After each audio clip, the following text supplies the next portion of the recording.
I'm going to go live and then we can. Cool. Okay. Okay, if anyone's watching this, it helps us if you comment in the deal so we can see that we're actually live on the places that we hope we're live. We should be on Facebook, a couple Facebook groups, YouTube, and that's it. That is it. There we go. We got a couple on YouTube. I just sent out an email. If you didn't get an email from us about short-term rentals, so we've been sending them out 1 or 2 a month, just updating folks on what's going on in short-term rentals. So if you haven't been getting those, shoot us a message. You can either I don't have a specific link to download, but shoot us a message and we'll with your email and we will get it uploaded into our email list. So don't have any comments yet. Maybe we aren't out yet. Let me go jump on Facebook and see. There we go. Andy's on.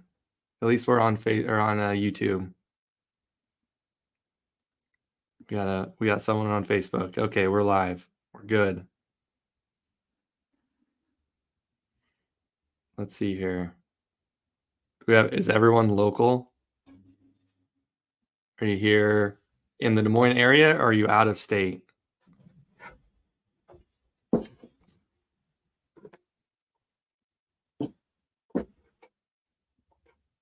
Andy, I know he's quasi-local. He's local. Des Moines, okay.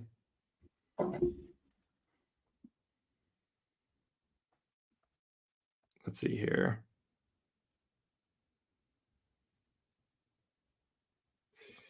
This is kind of random, but I was tagged in a Facebook post this morning. Cole, you're getting a kick out of this. And there's a Beaverdale Facebook group, and someone said, who manages short-term rentals? So fortunately, a few people tagged us, which was awesome. Someone that was buying from out of state, and they liked the Beaverdale area, and they were wanting to know who managed. And one of the people, and it had a lot of likes, was Airbnbs are terrible for neighborhoods. You shouldn't want them. They just make our prices go up, and no one wants to live with a hotel. And I laughed a little bit because I'm like, prices go up. That only helps homeowners. It doesn't necessarily help people buying, but the prices in Des Moines are so affordable anyway that I have a hard time believing that it's that drastic. And then the living by a hotel, depending on the management, depending on the type of property, I think that's a legit concern. And so those of us that own short-term rentals, I would just encourage you to make friends with your neighbors as much as possible.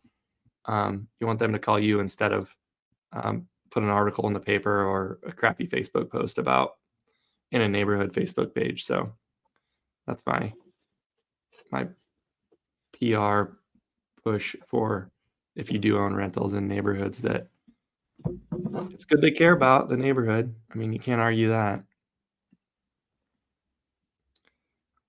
I'm going to just a sec.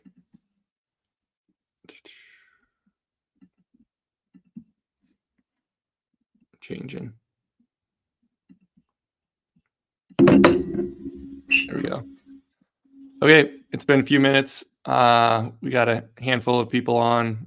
Let's just get started. This will be recorded. It'll sit on the YouTube page for anyone that wants to go back and look at it. But those of you who don't know us, my name is Darcy Grantham. I'm a real estate agent and investor here in Des Moines, and a group of us started a company called Des Moines Short-Term Rentals. And basically because Des Moines does have some people that manage short-term rentals, there's not a lot of, I want to say thought leaders or authority in the market. It's such a new industry, the property management in general for short-term rentals, that we felt pretty confident that us owners that own properties and managed our own could start a company and kind of run it for some folks. So do that. And then also obviously educating short-term rental owners on what's happening in the Des Moines short-term rental market. It's it's something that changes considerably, has changed quite a bit over the last few years. I mean, we started the business in 22, and the number of properties that were available on the market basically doubled since we started, which is pretty bonkers to think about. And we'll probably get into a lot of those numbers. But Cole, who are you and what are you doing today, man? Cole Chestnut. I don't live in Des Moines. I live in Pella, so you call me an out of town I investor. I'm think there that's now, still so it's still local. local. Uh, so got a few doors. That long term rental, um, as well, and then I am like 4 days away from getting my first personally owned Airbnb up that we'll be managing. Which will be exciting, but it has been a process. So anyone that has gone through that, I feel you. We've gone through it a number of times now with clients, but it's my own now. It's like, oh my gosh, one more thing, another $300, another $300. So it's all good. So Yeah. 4 days away from that, but really, I got a W-2 job. I do this part time. But that's kind of who I am and what I do. And really, from what our business is set up, right? You can call me the data guy in a way, right? But I mean, really, the bones of what we're trying to do is comes from data. And I would say, I mean, you said it 100 times, Thurston, if not every time. Long-term rental, short-term rental, the data available is drastically different. With APIs and the connection to Airbnb, with it being the number one marketing for a short-term rental, VRBO, as well as like Google and some of these other places, right? They're all plugging into these APIs that are then everyone's feeding off of to take the data and show it, right? Which can give you some pretty good estimated stuff when you're looking into Airbnbs, if you want to do this or not, or whatnot. So that's the cool part about short-term rental versus long-term rental. I mean, anyone that's ever tried to, hey, what's rent this going to be for this next 12 months for this property? I mean, you're going everywhere, and it's not like there's databases out there that can spit you stuff, but you still have to do quite a bit of double checking. And not that you don't have to do that for short-term rentals, right? But there's a lot of available places to plug into. Uh-oh. You froze.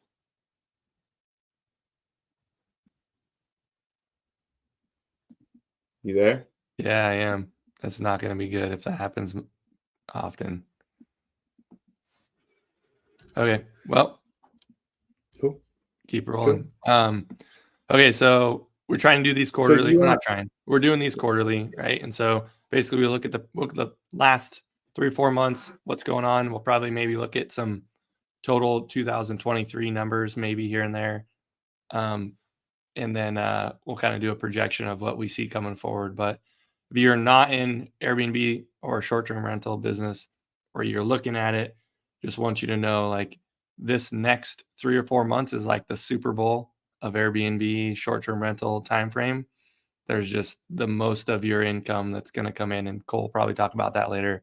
Most of your income that's coming in is the next 3, 4, 5 months. So this is the time to get your shit together and do it right. So Cole, what are we looking at today? You want me to get your screen up here? You can, right? I mean, really what I wanted to go through, hey, what's market as a whole? And then really like you need to be locked and loaded here in the next 30 days. And what does your locked and loaded look like in the next 30 days? I mean, I really put in front of our group March 1. We really need to be ready with any new listings coming on. Not that you can't come late to the game, right? But a lot of stuff starts happening March and April, representing your best 3 months of the year, June, July, and August, Yep. and the preparations that go into that. So I also want to mention too, again, as we've gotten some more members on, hey, we have a website, Des Moines STR.com. Check it out. See our listings. You can see management stuff. You can see our email as well. And then if you want to shoot us an email, we send out a monthly email with a few freebies.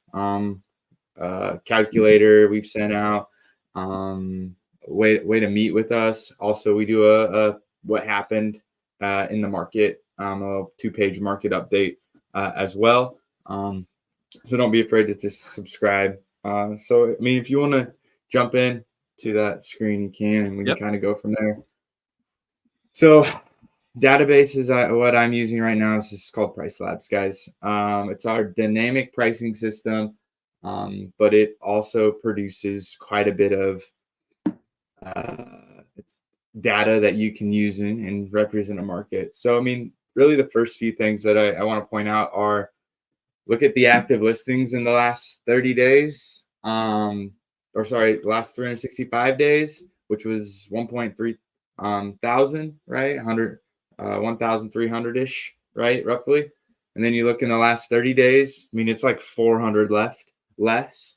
A lot of people struggled through the winter months, Darson, and I feel like that has not mass exodus, right? But when you look in the last 30 days of the active listings that are out there, I think a lot of people, might have taken theirs off Airbnb and done some midterm, might have said, maybe this is not what I totally thought it was going to be, and went to long term, right? I mean, this is a hospitality business. Us as investors need to think about it as a higher revenue, income producing property. But then when you get to the management side and what you're doing from what you're presenting on Airbnb, VRBO, your direct booking website, I mean, it is hospitality 101. How do you make the best experience for your guests? So that's high level. What's kind of different from the 30 to 365 days is 400 less listings, right? But if we really look at like the last 365 days, right? And there's some CompuSets so you can get to where you're going to be, right? But I mean, we talked about it, right? I mean, when you look at your revenue, there's really 3 months that are at the top of it, and that's June, July, and August. And this is a whole market, all bedrooms included, right? So, I mean, you kind of know what we're looking at here. So RevPAR looks a little different. Average daily rate looks a little low if it's a 5-bedroom versus a 2-bedroom or 1-bedroom, right? But I mean, understand that you have to be ready here and kind of what we're looking for. But I mean, we'll talk through pricing, but kind of a portion I wanted to lay out here is scrolling down is we're thinking through. I make sure I have the right settings. Yep. We're making sure right now, like, what are people booking at? And I mean, as you think through this, how do you not have too far of a window opened up where they can book one night, 4 or 5 months out during the best time? Really, it's full calendar, best occupancy, but rewarding and pushing opportunity cost is kind of what I call it, but opportunity revenue. So you're maximizing that revenue. So, I mean, here's the last 30 days, right? So, I mean, there are X amount of people booking 2 to 4 months out versus X amount of people booking 2 to 6 days out, right? When we went back 30 days, so what we posted out in January, that number was in a lot of the bookings were in your 7 to 13 days and 1 to 2 months, right? And that less than time frame. You're starting to see people think about summer baseball games, summer tournaments, the events going on in Des Moines, right? And that's where people are starting to look. So, I mean, thinking through that and then filling your calendar a long ways out should be a total game plan right now versus filling your calendar a month in advance. So how do you have your guaranteed longer booking set up so you're not have every Saturday just booked by one night, and now you have to try to fill around the highest occupancy day of the week, and what that starts to look like. So, what programs? What programs do we use to do that, and what programs is there out there to do that and just So within manage that? so within Price Labs, there's a few things that we can do to maximize that. So right now it's this. I mean, if you listen to our last quarter or even the quarter before, it was like, hey, how do you be friendly to the winter months? Well, now it's like you don't want to be friendly. You want 3, 4, pushing 7-day bookings in the summer from vacations and whatnot. So right now we have a trigger out there it's a 90-day trigger. So less than 90 days, you can book 2 nights, right? Greater than 90 days, you have to book 3 nights. And then we're relying on the Price Labs dynamic pricing tool to understand its events and what it's doing. Now I have to get in there and once a week, twice a week, check things out, make sure, hey, we're seeing this, looking at the data that's coming in. Hey, what's our click-through rate? What's that like? What am I missing something? But it's really rewarding that. So when someone books, we'll call it, because I'm 90 days, so that's March 1. So I have all of June, July, and August really set up to, they have to book over 3 nights to get it. So I can then represent. So if they're going to get a weekend, they need a Thursday night, Friday night, and a Saturday night or a Sunday night, right, to get that weekend. What I don't want us to do is end up with all of our weekends booked and they're coming in on Fridays and coming out on Sundays. You can fill those worst days and occupancy, and we can go up here and see, right, in the data, right? I mean, you're going to have Friday night and Saturday night 60-something% of the time booked, or that's its occupancy level, right? Versus your worst nights are Monday, Tuesday. So how do you get those Monday, Tuesdays, Wednesdays, Thursday nights? So it's setting that length of stay up, minimum length of stay up in a way, and it's setting tiers up. Now I'm not saying don't allow less than 2 nights or 1 night at some of your properties, Rob. We don't allow less than 1 night or 1 night and less. We just have honestly never had good luck with any guest on reviews and what expectation is. So we'll just throw that one out and just not deal with it. But not saying we don't allow those, right? But we allow that calendar space because you're likely going to get a less price in a shorter a booking window versus these longer booking windows right now. And I mean, rightfully so, we are getting bookings right now in June, July, and August, and they're minimum of 4 nights. And I mean, that's big money. I mean, we had an 8-day booking that was like $3,600 payout, right? So I mean, we're representing big bookings right now, and making sure we're growing that occupancy for those big revenue months that we're kind of setting ourselves up for. Cool. Yeah. Thank you. So what else we got on? So, I mean, and then you just think of that 90 days, right? As soon as you get to April 1, it's July and August you're representing. And then May 1 is still, you're covering August, right? And you're just protecting your calendar, asking for this X amount of price. But you also have to understand too, where what is your property's expectation? Is it a high level luxury property?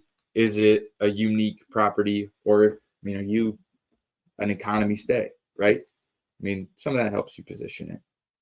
What's the risk in requiring the longer booking for the 90 plus days?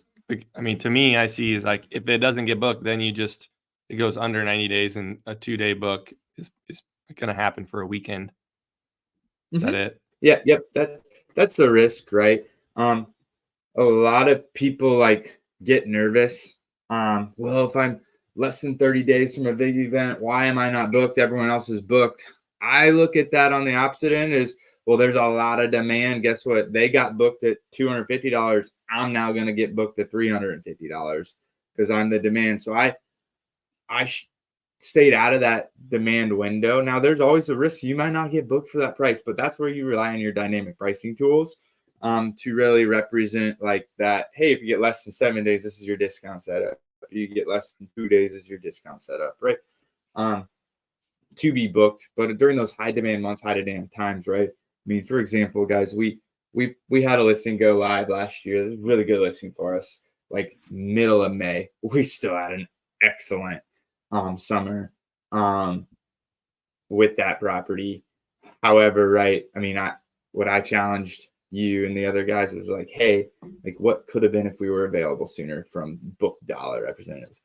And our average stay was 3.2 nights. So, I mean, I'm set us up to do that, right? To continue that average stay, be there, right? That's less cleaning fee dollars, less touches, less turnovers, right? Those are the things you have to start thinking through about all those items. So, I mean, when you think through pricing, right, that's kind of where I'm set up, what I'm doing right now from that standpoint, from a market as a whole. So, but overall, whole market, right, jumping, then you can start to look at, hey, what is length of stay demand coming up? Obviously, you can start to see this. Oh, that's last year. Bust this forward. You can start to see, hey, there's demand out there coming, right? You can start to see, like, I mean, this is State Fair week. I mean, there's quite a bit of people that are booked up for State Fair. There's a concert in July. I'm guessing it's this date. I mean, we have all of our properties are booked on that date as well. So, I mean, like prepping and trying to get a long weekend and extended stays. Kind of go from there. We just had a question come in. What amenities outperform other properties? You mentioned like probably the top two, right? I mean, this is the most common question besides what neighborhood is best, or like what is it too bad? Yeah. So as he freezes up on us a little bit. So, I mean, your demand for properties are the 2 bedrooms, right? 2 bedrooms, 1 baths are there's a lot of demand out there, or there's a lot of supply out there. Probably the most competitive versus 1 beds. And then it goes like 3 and 4s, right? So that's kind of your supply of properties and what you're competing against. But when you add like top amenities in, yes, pools and hot tubs are your 2 number ones, right? Those are all when you look at ranked properties, right? Pretty much those are some of your top ones. Or uniqueness, right? There's the Treehouse in Des Moines. There's the A-frame building in Des Moines that produces tons of income, right? Uniqueness, color pop. Those are some of those things, right? But it all goes about like, what are your amenities? So I'm going to talk about my property who right now, because it doesn't have like, we'll call it those pools, hot tubs, arcade games yet. Some of those movie theaters, game rooms, how do you make it look different from every photo that you scroll through? Like you just Google or put in Airbnb Des Moines and you see the top properties.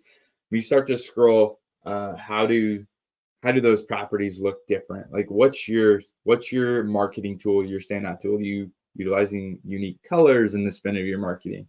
Are you a cooking place because you have all these cooking utensils and everything from a chef to come and stay in your property? A lot of people have the professional photos. A lot of people have those things, right? That's becoming the standard now. It's like, well, take it one step farther. How does that start to look in those ways? But yes, definitely, if you have movie theaters and game rooms, and those other places, they should be in your top 4 photos, guaranteed. Show the people what you have. So that's something to point out. The first 4 photos, 3 or 4 photos need to have those big things. So like as a real estate agent, I'm always like, you take them through the house, like they would walk through, and that's kind of how you set up. A good agent will set up the photos typically. But in the Airbnb world, short-term rental world, it's not that case at all. It's the highlight in the first 3 photos. It's not the layout of the property.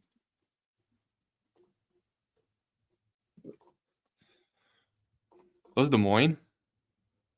No, those are your top marketing properties in and all of like that Airbnb is publishing. There we go. So I mean, like here's what the algorithm puts as the top properties. How do you, I mean, look what they're representing. I mean, look at the unique fireplace, like game rooms. How do you stand out different than these photos, right? I mean, the algorithm represents the top properties.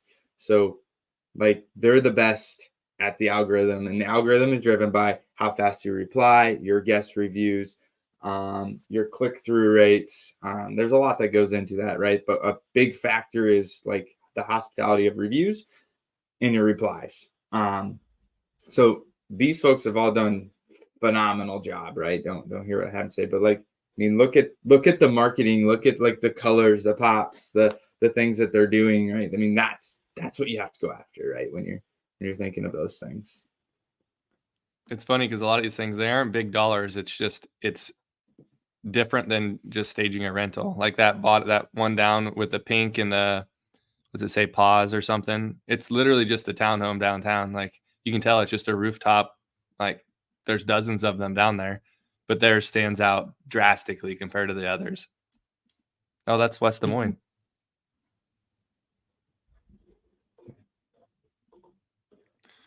But I Cool. mean, they represented that. But you get in the property, Darcy, and I'm just clicking through. I mean, not a bad job. Don't hear what I'm not saying, but the photos are pretty standard, like similar to everyone else. But like, why wouldn't this be in my top list if I was an outside person? A, it has a hot tub, but B, like that's a cool picture and view, right?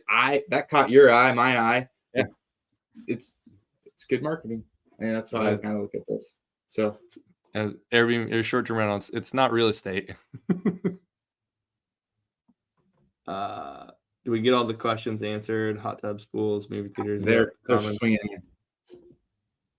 Yeah. What was that? Yeah. So I only see users. I'm not on Facebook, right? But we make bed size porch swings, accent walls, and those like that's different. How do you be different? Like I'm when I was pressing my interior designer that helped me do this, right? Like pop, be different, like colors and uniqueness goes a long way. And like the wallpaper stuff that we use is crazy. But like that's what people will see when they look through the photos. Right. Outdoors games, all that stuff is good. And I mean, it pays off. Like what I've seen is whatever you invest in that stuff, if it's the right stuff, it pays off within a year. It's usually not longer than that. It's kind of the rule of thumb that I've seen for most of the properties. Tony asked, I have Facebook pulled up too. Tony asked, does it show the 400 that dropped, what beds and sizes or areas they were? Is there any way to back into that? No, not to back into it, right? The best way is if we kept our an internal log of stuff. Now you can. Now this is where there's AirDNAs out there. Love AirDNA. It produces. I have it pulled up if we wanted to walk through it and do some of that stuff, right? But this is where Price Labs comes into play and helps. So this is 2 bedrooms, right? And I'm just gonna click on one, right? It'll take you to the listing itself. AirDNA does not do that anymore. So right. So if and along with all that, this data set, like you can download that into a CSV file and keep it. So if I monthly wanted to download that and see, I could start to then play the big data game of a pivot table and find out the ones that have truly dropped or fell off. And now that's Tony, I guess, I mean, Matt would probably agree with me here too, right? But like that could be, they may have gone off Airbnb because they got a midterm rental for 7 months and they're going to pull her back up here at some point, right? It doesn't guarantee that they're on. It just guarantees they're not actively listed on one of those APIs that is feeding data. That's what it's really saying. And I'll say as a real estate agent, I kind of look at these properties, this kind of type of property when they come up for sale. I haven't seen a ton hit the market for sale like I thought maybe it would happen. So we can talk a little bit about medium term here as we're talking about this, Cole. I know we spoke a few weeks ago and you're like the medium term market. Yes, there's still a need for it, but the prices have drastically changed, come down quite a bit for what you're going to get for the different 2-bed, 2-bath apartments in the medium term world. Can you comment on that? I know you're on Facebook. The medium term, what the prices on medium term, what have you seen in that? How do people pay attention to that world? Yeah, so I mean, the medium term, right? They're looking for location, probably primary first. There are definitely a ton of 1-bedrooms, 1-bathrooms, right? That's amenity driven. Do you allow pets? Where you at? Where are some of those things, right? I mean, more long term rental similarities versus short term. Obviously, do you have full kitchens? Is there something to do there too, right? That helps your medium term out, right? In those places, right? But I mean, when we started some of ours in medium term rental over the winter months to help maximize our revenue, because we weren't getting out of Airbnb, but hey, it's a slower time. How do you increase revenue? Can you do something else? So medium term rental is an option, right? You have the fully furnished setup. Right. We've seen the market come down on that just with the increase in supply there, especially on 1-bedrooms. Right. I mean, we have 1-bedroom. We're getting $1,200 on the medium term side of it. Started in October. Right. And you start to look now at some 1-bedrooms listed. They're not getting that. And if you are, it's really because you set yourself up. You have a clientele list that you've continued to flow through. You're set up with the right connections. But when you're using Furnish Finder, do some of that backwards research on what you should be. I mean, you can tell there has been a decrease because of the supply and demand factor of that. I can't hear you, Darcy. That's my fault. Is it closer to $1,000 instead of $1,200? That's what I've seen now. I haven't done my research probably in the last 35, 40 days, to be honest with you, as we just haven't done that portion. To be honest. Well, I mean, because right now, like we wouldn't book a medium term for the next. We would say no to all of them. Time out. That is sort of false. False. Okay. So we just said yes to a medium term rental on a house. Now we based our pricing off of long-term rentals, and we looked at total, not revenue, but what we would pay. Hey, we would probably get in this 3-bedroom house, I'm just going to use simple math. We're going to say 10 grand in total revenue from now until the end of the lease, right? We would also know, because we have history, like this is what we are going to pay in cleaning fees that is going to take away from that net profit. So now we understand, hey, we lost that side of it. Can we be better in between or better upwards on a total net revenue for that? Yep. And it was better. But we got a lot of money. But this is a construction connection for us that actually was really setting us up for like, hey, we have another set of clients coming in November. Like, we would like to rent 3 or 4 of your houses come November timeframe. This is our phase 1. So we looked at it like that way, right? So, and I mean, there's some probably you don't know about this. This is all transpired in the last few days between myself and Andy. So, like, but that's how we priced it, knowing that we can do this in Airbnb. We know we did this in Airbnb last year, in these months, but we also know from our books, like we couldn't have done this net most likely. Now there's always that chance, right? Don't hear what I'm not saying, but now this is just a guaranteed 6-month lease that we just signed up for. So, I mean, cool. Don't be afraid to go back and forth. But how do you maximize your revenue? Look at it that way. Is that help me understand as an owner of the company, when you guys are going through that, if it's an investor's property that we manage for them, are we going to them and saying, hey, this is the scenario, this is what's proposed, these are your options, you decide? It's not up to us as the management company, I'm guessing. Yep. Yeah, we kind of laid it out for the owner. Perfect. And said, hey, I mean, this is guaranteed dollars that we can sign us for. Right. This is, hey, we potentially have these bookings, right? Now we have to shuffle up and do a few things, right? But we're going to step into these big revenue months. So, yep. Someone just asked, what do you target for medium-term rentals? Nurses, agencies, relo, Bed Bath. It's so obviously, like, All your different. 1 and 2 bedrooms are your highest supply, right? Most competitive. Now locations are critical. Like, they would like to be close to where they're working. Now, when you get into 3 and 4 bedroom properties, right? I mean, there are families that travel. There are insurance companies that displace families because something happened to said house that could get into that. And then there are, like, I'd say, construction businesses, or I mean, we had Corteva with us for, I mean, they were there 60 days, but they had interns in.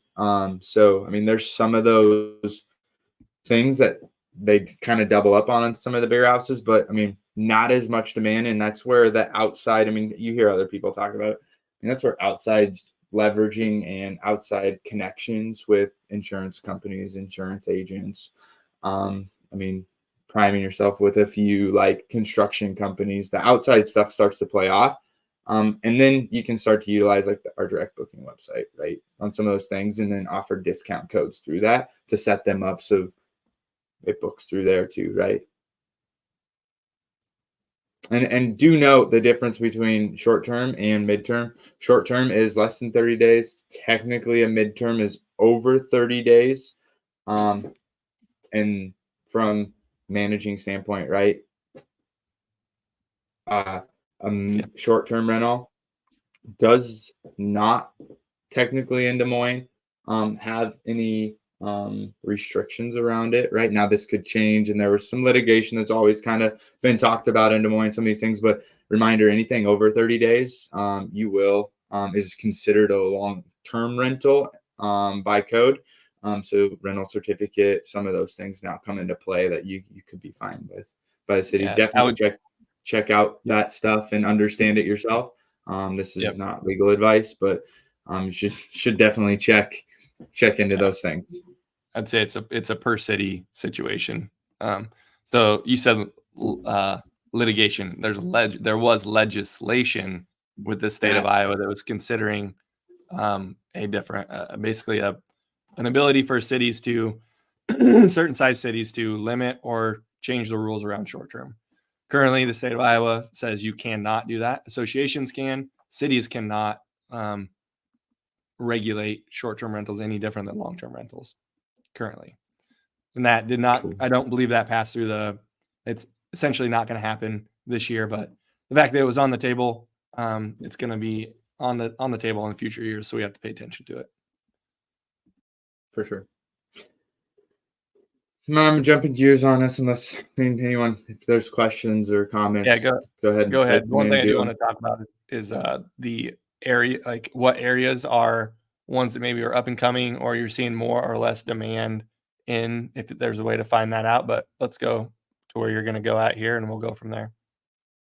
Price Labs. Yeah, we can pull that up. Price Labs just came out with let me just move some stuff around. But Price Labs just came out with a new feature, similar to what AirDNA had, of help me get to my revenue estimator for a property. Now, I've only played around with it. It does cost $2 to $250, depending on how many listings you're gathering for comps, these things. I don't think it's perfect. Just throwing it out there for people if they use Price Labs or whatnot. AirDNA at times will do it and does some of that stuff, but it's not perfect. So, what's that? What, like, you kind of, what, like this page right here, this estimator? Yeah, it's not perfect yet. You can play with it and refine your comps and look at your comps directly. Like, I just pulled up a comp that, hey, do you trust this? You can filter down and do some of these things. I've played with it for quite a little bit. I'm not totally sold on it yet. But I mean, it helps you get to a comp set to understand it, right? I mean, this is a 2-bedroom, 1 bath. I would say the revenue's a little light for what they would predict, being only $20,000, and I know where our one bedroom sits, and it's closer to that area versus what a two bedroom should do. So I mean, understanding our history here, right? I just don't trust that number yet. But Price Labs also lets you start touching properties and looking at properties to help evaluate and better your comp set. So I think you could get to a little bit better if you played with it. But I'm just going to show people that feature. AirDNA also has a feature that you can do a revenue calculator to help you with that. It helps you get to where you're going to do. Doesn't share as much about other listings, but it gives you a set to kind of do some of that stuff. But are all these right paid now, features? yeah, all of them for us are paid. But if you work through us and you want to, we do it for free, right? That's Reach out and we definitely review properties. And I mean, we have the paid stuff gone through, right? And we'll go through and do those things. Yeah. So I'll just give some context around that. And we'll run the numbers just like we were investors for you, like we were you as an investor. So we'll run the analysis and see what would it do short term with medium term, and then long term. We told three or four people in the last month that like it makes no sense for you to go short term based on the data that we're seeing. Like their mortgage was going to be higher than what they were going to bring in a 12-month period for the short-term rental. So if you're paying cash, that's a different story. But when you have a mortgage at X interest rate, it didn't make sense though. We're not just there to sell you. We're going to kind of just tell you the straight numbers. So we pay for a lot of these programs to make sure we have the as accurate data as possible.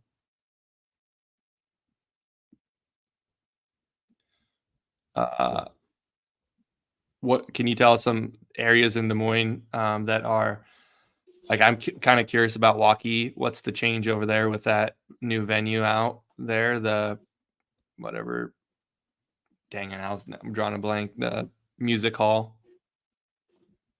Have you seen any growth in number of units coming on or demand for Waukee area? Let's search it.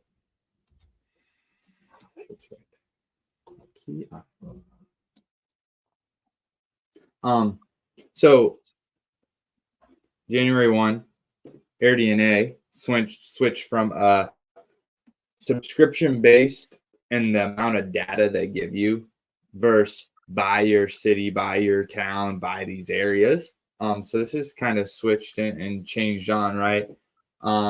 So you can see from the Waukee area, right? I mean, this is Waukee's performance, right? Live. I mean, there are 29 active listings, up just short of 200% from a year ago. So I mean, you can definitely tell like listings have kind of increased, right? We can look at these listings. Yep. Real quick. So this is by review count. I like to look by revenue. But you can start to see potential revenue stuff. Wow.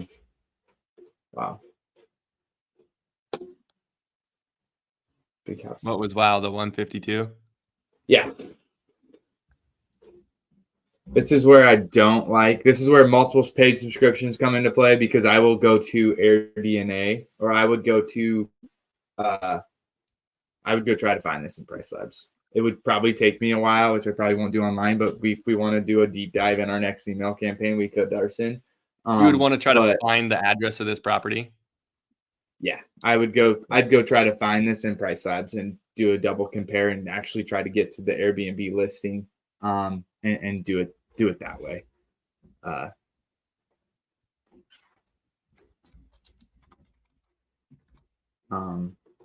That would be what I would head next. But I mean, here's those listings. All of them look like they're 3 bedrooms. There's some 1 bedrooms of the 29. So don't totally know where they're at, but you can start to see. Other popular areas though outside of Waukee, right? What this we're looking at, right? There's East Village, downtown, right? Probably where a lot of volume sits.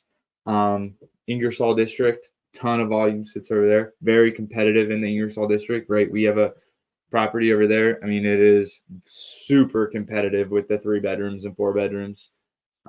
There's a pocket south of Des Moines. Then there's some pockets by the airport. When you say super competitive, I'm just curious on that because when you say super competitive, there are some very high performing properties that you're competing with the whole time. Does that mean like the rest don't make anything, or they're just not top 5 or top 10? They're not top 5 or top 10. I would say you start to look whole market. I would say of the top 20 properties, I would say half, or I mean that's gut checking, so don't quote me, but like half are kind of in that area. Gotcha. It's just a competitive area, which is good. Right. There's a lot to do there. You can be super close to that downtown area. I mean, our property is like right behind that area. And I mean, it does well, right? But I mean, those that are not in the top 10 or 15 of that property are on like page 3 of 4, right? You have to wait till those properties get booked before you are booked. And that's the difficult part, right? So, not that it's bad, right? But if you're going to compete, how do you compete with the top properties, look like the top properties from that marketing standpoint, and compete or understand that your bookings aren't going to be last minute, right? But you have to let the top 20 get booked, top 15 get booked.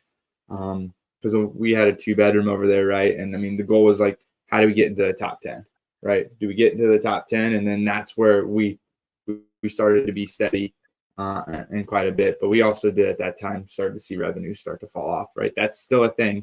I mean, a 2-bedroom, 1 bath on average used to do about 30 grand, right? I mean, good 2 bedrooms, 1 bath can still do that, right? But on average now that's decreased in total revenue about 5 to 6 grand. Good bedrooms can definitely still do 30 grand. Don't hear what I'm not saying, but on average that across the market. Yep, across the market's gone down. Sweet. Anyone else have any questions? I don't see a whole lot. No questions. We mentioned earlier, if anyone is not getting our monthly or couple emails a month, we send out basically a monthly report of what's going on. So we do these lives every quarter, but we send out a monthly report of the short-term rental market in Des Moines and just our kind of pulse on the market, what's going on. So if you want that, send one of us a text, an email, a DM, get a hold of us and we'll get you on that email list. Or if you're trying to find properties, you're trying to buy Airbnbs, let us know. We'll kind of give you some guidance on what to look for, how to search, what filters to set up for. We do that for quite a bit. Or like Cole mentioned, just analyzing a property. We do those for free. Happy to help out. Really, just trying to be a resource for folks that are short-term rental considering it.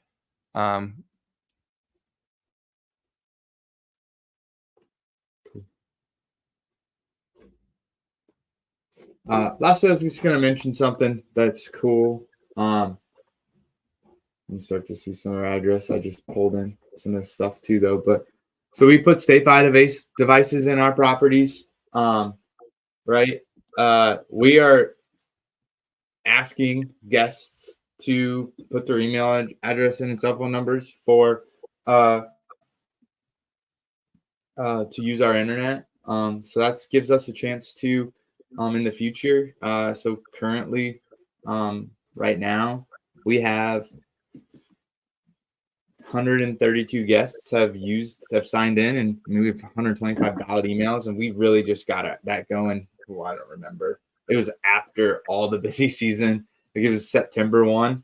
That is something to, I mean, if taking your business a little bit to the next level of how do you get to bookings here and marketing here, right? I mean, that was the best way we felt we could do it without redoing our own thing. Now there's subscriptions with that. There's some of these things, right? But I mean, when we want to start sending guests the second time rebooks, right?